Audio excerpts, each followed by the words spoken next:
have you had like a plan this pre-season? And are you going to go into this game potentially like with some of the younger lads and then go like build up towards full strength, or what sort of team news can you offer? Yeah, so we're going to have a mixed.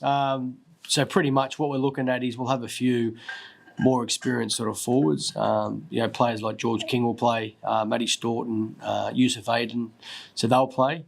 And then we're going to have pretty much a youthful side around that. We're going to bring up probably about 5 or 6 academy players who have trained well in the academy program this year, who have earned that opportunity. So, yeah, what this game's about for us is, I think the championships is a really strong competition. I think, it's a physical competition, and it's a comp where, for me, players who have just come up from academy or on the cusp of a Super League team or being in that Super League team, it's a good opportunity for us to see where they're really at. And that's what it's about. We've got guys that probably wouldn't have played games like this before who are coming up from academy. Certainly the guys in academy this year, it's going to be a big step up. And then I'd like to see the more experienced guys be able to stand out, if you like, and prove that they are Super League players. So it's a really good opportunity, I think, for the younger guys to prove themselves. I know it's sort of cliche, but we're not too worried about the end result, because you do chop and change. They'll have the similar sort of mindset, I think, around giving players opportunity. So sometimes the end result doesn't sort of dictate of how the game went. I'm looking more around individuals, how they play and handle the situation against grown men. Yeah, I mean, you mentioned their result, and I think maybe a lot of KR fans are a bit worried last year. Obviously, first game was against Featherstone. I can't remember what score it was, but I know it wasn't. It wasn't a pretty score. So I think, is it more? And I think that night as well, you'd been disappointed with performances. It wasn't, like you said, the scores are relevant, but are you expecting a faster start this season? Like, is that what the pre-season training camp's done for you? Do you think that'll be a boost and you'll get the right level of performance regardless of result? I think last year, to be honest, and that's why last year was so disappointing, because we'd had an extra 3.5, 4 weeks of pre-season last year, and then our performance against Featherstone definitely wasn't up to scratch. It was 28-0 we got beat, but we were getting beat 12-0 at half time. But the side that we had in that first half, there was a lot of Super League players in that side, so there was no excuse for me. On the weekend, this Sunday, it's we are fielding a young team. We are fielding guys, putting guys in different positions. Young Louis Gorman, who's a centre, he's gonna play at fullback. He's trained at fullback for us. So we're looking at him in another position. So it's an opportunity for that. So in terms of starting the season quicker this year, and we always want to start off well, but we are 4 weeks behind. So we need to, it might take a little bit of time to build, but certainly we're looking to build and win that round 1 game. That's for sure. But I think going from last year, we're 4 weeks ahead of where we are this year. Although we've certainly got a better base this year from where we started last year. Yeah, that makes sense. Are there any players that outright won't play this weekend and potentially will miss the opening round in 2 weeks' time or 3 weeks' time? Yeah, so there'll be a lot of guys that won't play this week. There'll be a lot of our first team that won't play. But then the guys that won't play in terms of injuries will, at this stage, it's just Sam Luckley. Sam Luckley, we're hopeful will be around round 2. Other than that, we've got guys like Jesse Sue and Jez Litton who are coming back from injury, so they'll look to play against Leeds next week. But most of the majority of our first team won't be playing this week, and the guys that are playing, are sort of fighting for positions in that round 1 team. Yeah, it makes sense. Yeah, you mentioned Louis Gorman will be playing fullback this week. That's one of the things I wanted to ask you about. I don't know if you'll describe it as a battle, but who will play fullback? I know you said you recruited Peta Hiku as your number 1, but obviously Niall Evel's coming in as well, and changing around. I think we mentioned last year Mikey Lewis can play there as well. Has there been in the camp so far? Has anyone really staked a claim to be like, right, that's your guaranteed fullback, or is it just fluctuating as normal?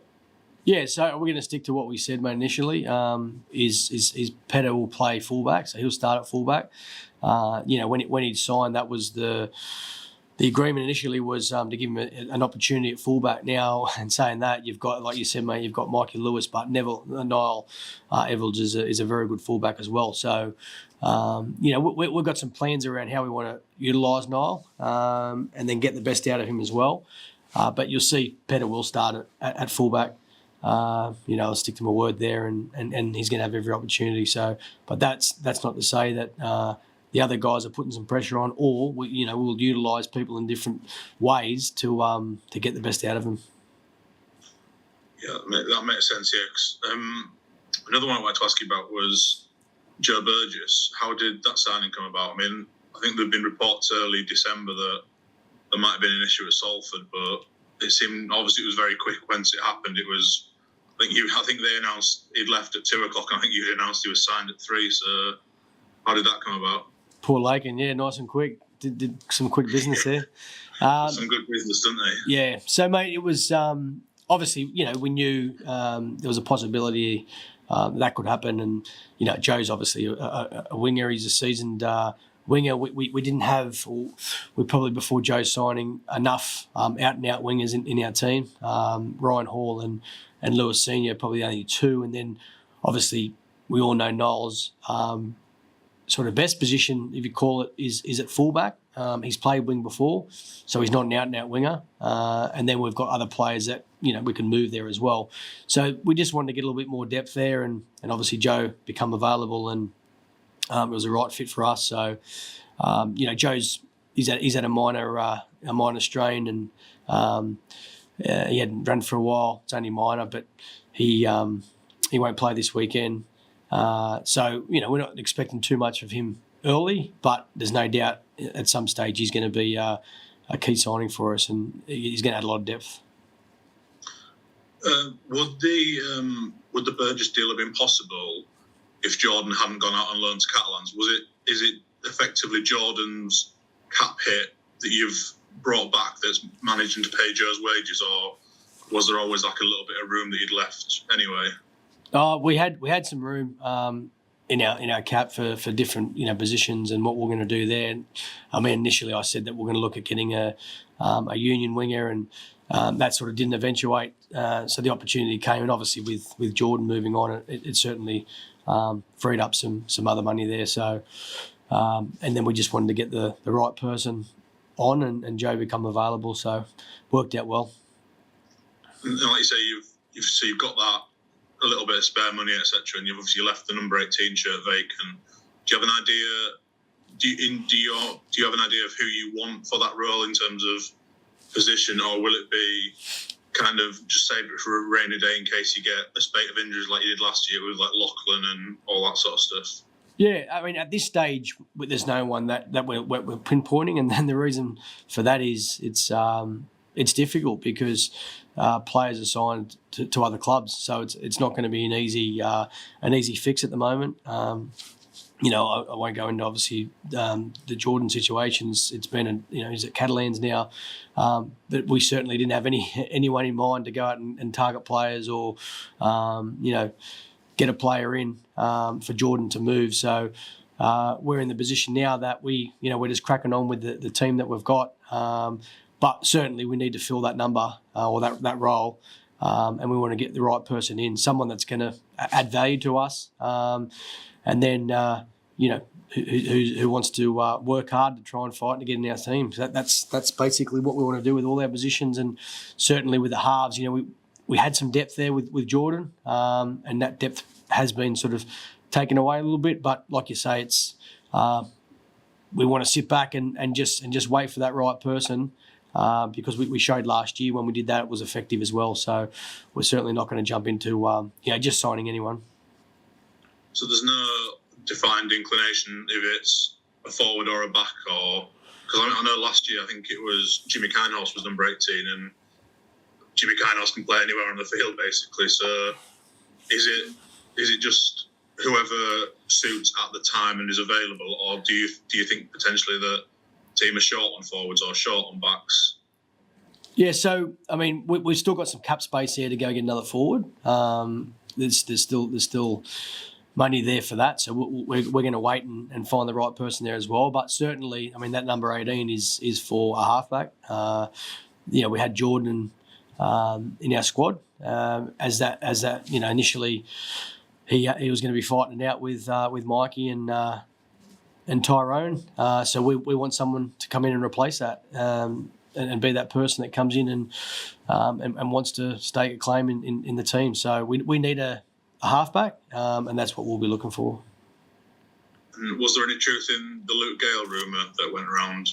Were you ever interested in him? Oh, we'd be interested in any experienced player, but obviously Luke's at Wakefield, and I don't think they're going to let him out, so we won't explore that one.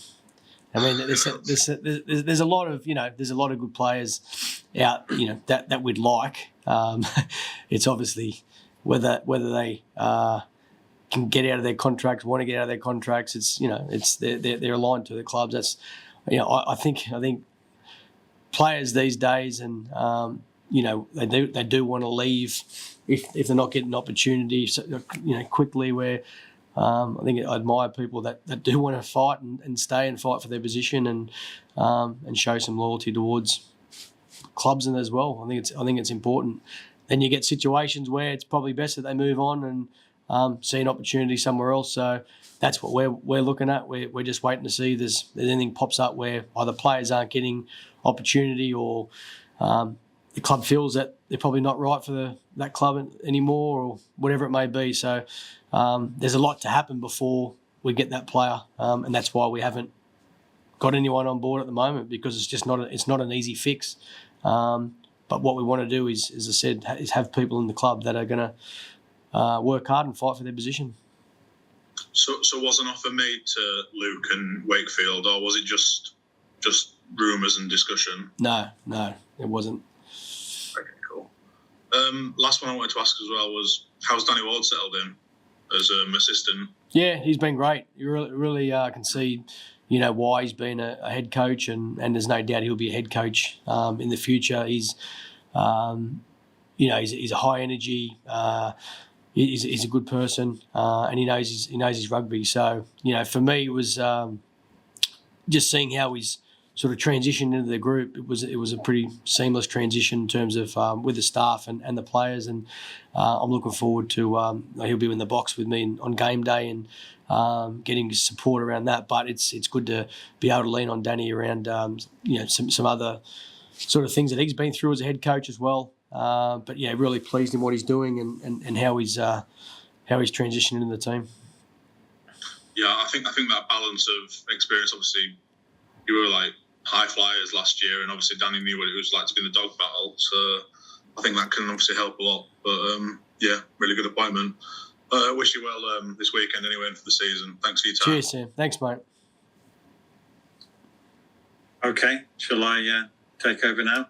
Right, Willie, obviously, as you said, you've got a bit of wiggle room with the salary cap. Last season, you pulled off a pretty good one with Schneider. Right from the get-go, he was really good, had a big impact. Not just his golden point kicking, but general play as well, and helped drive the team forward. Do you think that you could be dipping into the NRL pool again this season and pulling another one out the hat? No, we're done with our quotas, so all our quotas are full. So we're looking for an English-based half or an English-born half. That's off the quota. So whether that be from someone from Australia or whether it be over here, we're open to that. Yeah. Obviously, Abdul, excuse me, leaving the club, although it's on loan, he's proved himself to be a fan favourite in the past, although, injuries and one or two other things meant it didn't really work out for him last season. Peta's not got anything to prove, but he's got to win the Rovers fans over, hasn't he? Sorry, did you say Peta? Yeah. He's got nothing to prove as a replacement, as a player. Yeah. But he needs to, he needs to be a fan favourite. He needs to be someone that they're going to look to. Yeah, I think, my biggest learning Was it 20 odd years ago when I was over here? It sort of doesn't matter what you've done in Australia. Obviously, people respect that, but it's what you do when you get off the plane and what you do in when you're here. For me, I've seen nothing but some. In terms of Peta, he's fully on board. He's fully in with where we want to head. He's the only player that's we pulled him out of a drill, literally a block. Just recently, he's done every single session, every single block. And just wants to get better and better. So that's a really positive sign for me. I mean, when you sign players from Australia, you want to make sure that you're signing the right person as well. It can be difficult for families coming over, and there's a lot that sort of goes on in and around, training away from training. So he's settled in extremely well. His wife Lisa and the kids. So I've seen nothing. But a player that's going to, I believe is going to make a real impact this year in the Super League, and will make a real impact at KR. So it doesn't matter what position he plays. He's playing fullback at the moment, but he can play centre. He can play 5'8". So we've got a handy replacement. I mean, although we're looking for a half at the moment, Peta's our next person in line for that. So he's going to be a key player for us this year. And he's showing all the signs at training now. It's just a matter of doing it when we start. Yeah. To pair him with someone like Lewis, who had a massive season last season, has got to be quite exciting for the club. With Lewis? Yeah. Yeah. Yeah, to have those talents available. Yeah, I mean, there's a lot of good players coming through now. We've got a strong squad, and that's what we're proud of. So we need to now go and do it, go action it. I think it's really important now. We build off the back of what we did last year. It's not going to just happen for us. So, we wanted to bring in some talent around the core players that we have, and I think we've done that in Tyrone May and Peta Hiku and Oliver Gildart and players like that. So, we're combining talent now with the hard work, and that's where I think we can start to go to that next level. Okay, just one more.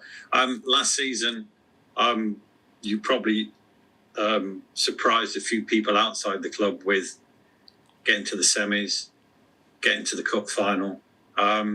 Just that little step you need to make this season to sort of turn that into something tangible, yeah? Yeah, I think, the biggest one for me is just around consistency, like our best and worst performance not being a big difference, huge difference. And I think you have a look at that last game that we played against Wigan, that was the lower end. That was down, it was, and we got beaten on the scoreboard convincingly because we'd gone from the last sort of 5 or 6 weeks prior of being up here, and then, going towards our worst performance, it was a big drop. Hence the scoreboard. So for us, it's about consistency. It's about having our best and worst are not far off. I think when you've got that, I mean, look at Wigan last year.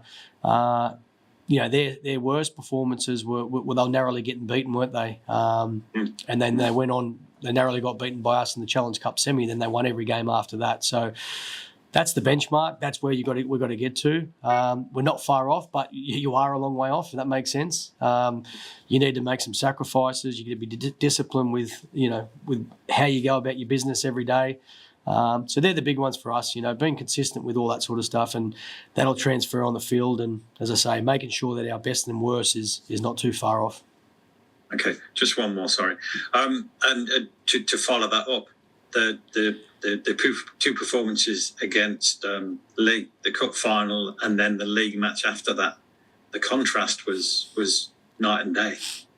Yeah, it would have been nice, wouldn't it, to have it 2 weeks earlier when we we played them 2 weeks later, and then we'd won convincingly. But I think the key to all that is, and in sport, you got to learn from your experiences, and we certainly learnt from what happened in the Challenge Cup. Like we locked up in that Challenge Cup final. We had opportunity to, I think if you go back to the game and you look at the extra time, the way they played the extra time compared to the way we played the extra time, we froze a little bit, to be honest. But then what we did was we sat in the review and we looked at, okay, so let's take from Lee what they did well and then look at how we can improve.